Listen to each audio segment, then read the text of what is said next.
If this is your first or second time here, hope you enjoyed the video. If this is your third time here, go ahead and hit that subscribe button so you can stay up to date on when I post. Took me like 4 times to say that this time. No idea why. Anyway, this week we're gonna see if Saints Row Reboot, the game that killed an entire game studio, mind you, is as bad as I remember. Okay, I did this Biomutant last week and it was pretty fun. Although that's like my most disliked video ever. You know, I might go into depth one of these days on. I mean, there's not really much going on that game, on why I don't like it. Anyway, Saints Row Reboot came out 2022, 2020. You know what? I'm gonna look it up so I'm not wrong here. Give me a second. Okay, so it was 2022 that this game came out. I loved Saints Row. Loved Saints Row 2. Saints Row 3 I didn't care for. Saints Row 4 I never played. But since this was supposed to be a reboot, you know, go back to basics. That helps. Start from the beginning. We gotta fight. Have a chance of being something amazing. This game is taking not a coffee just break here. not at all. I don't know who thought this game was a good idea. Quite frankly, I hope they lost their job. Okay, this is... Y'all fucked with the wrong multinational holy shit, private military it was corporation. released in 2022. Jesus Christ, my brain is fucking giving up at this point.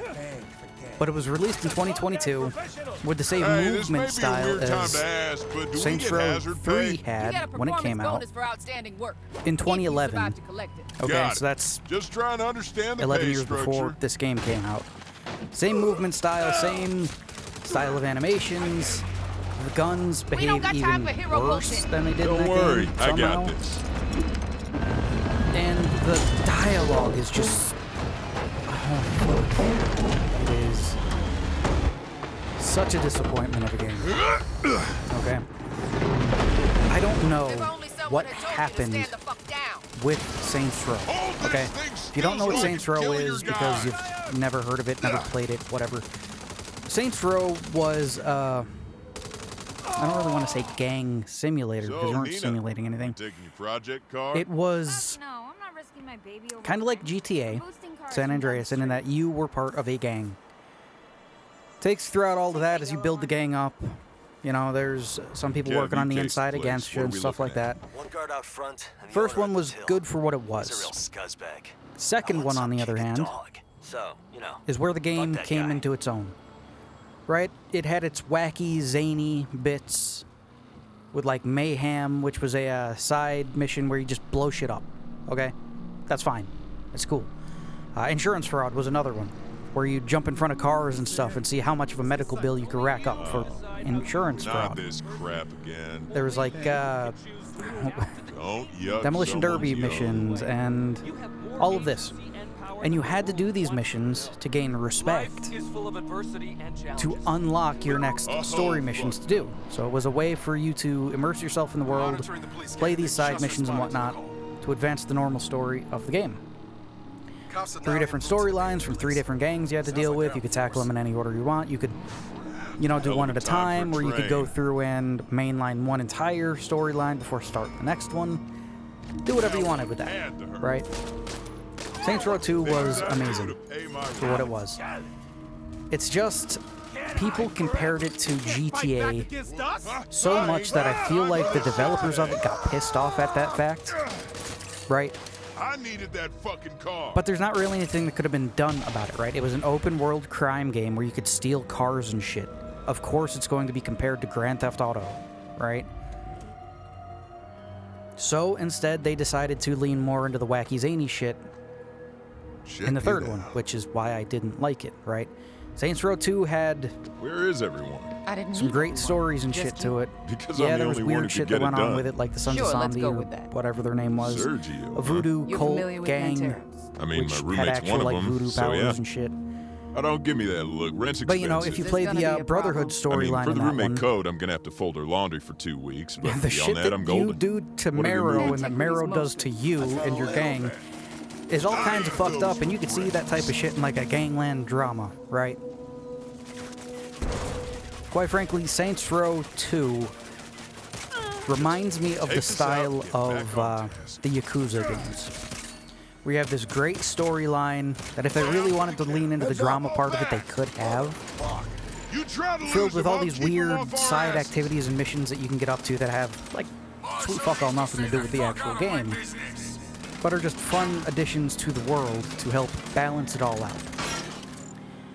It's just Volition decided to lean more into the...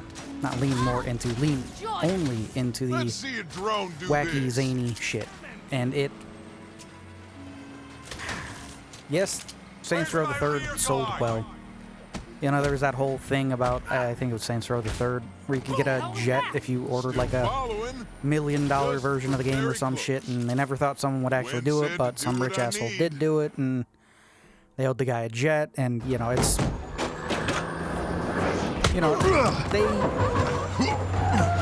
at least knew what they wanted and went for it, I guess. And then Saints Row 4 came out, and that's literally just a spoof on the Matrix. If you've never played that game, it's literally just a spoof on the Matrix.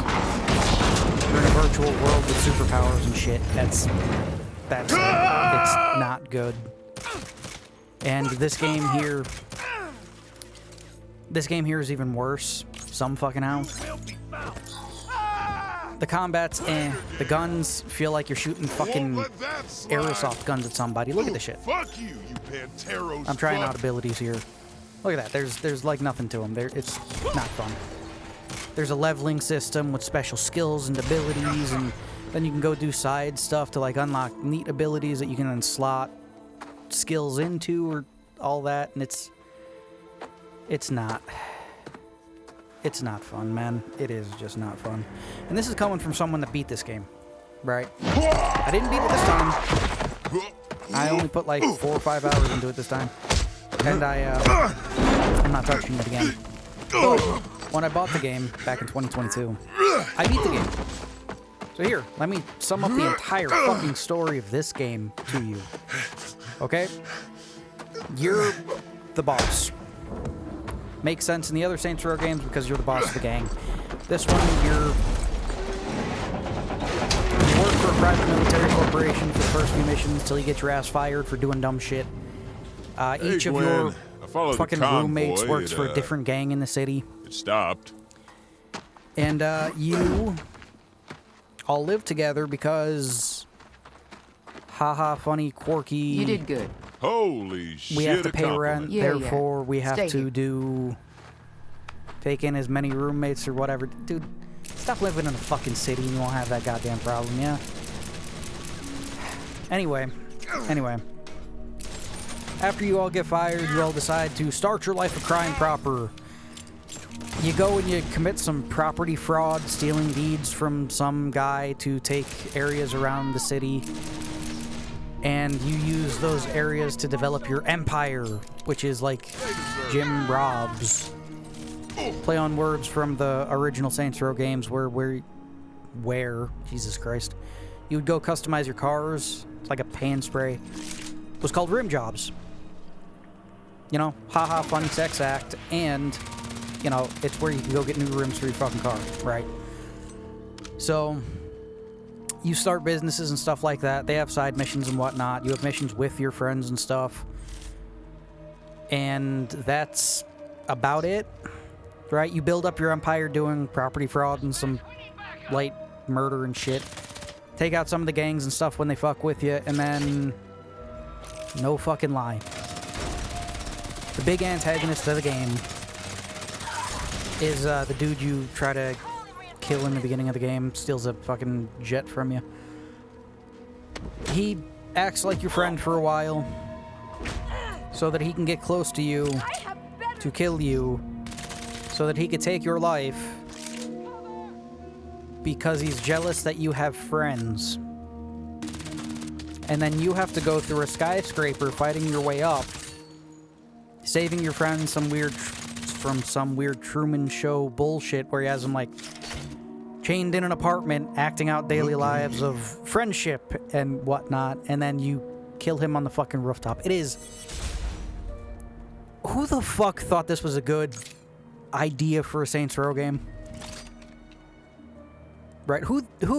Just who? Why? Who read the story of this game and said, yeah, no, that's gonna land with people. Right? People wanted like a fucking... Quite frankly, I would have settled for a, you know, a good crime drama with some weird fucking side missions and shit. Right? Like an American-style Yakuza game. I'd be okay with that. Pretty sure a lot of people would be okay with that instead of this. Anyway, this game was worse than I remember. Just in every fucking way imaginable. It is just... I guess it looks good.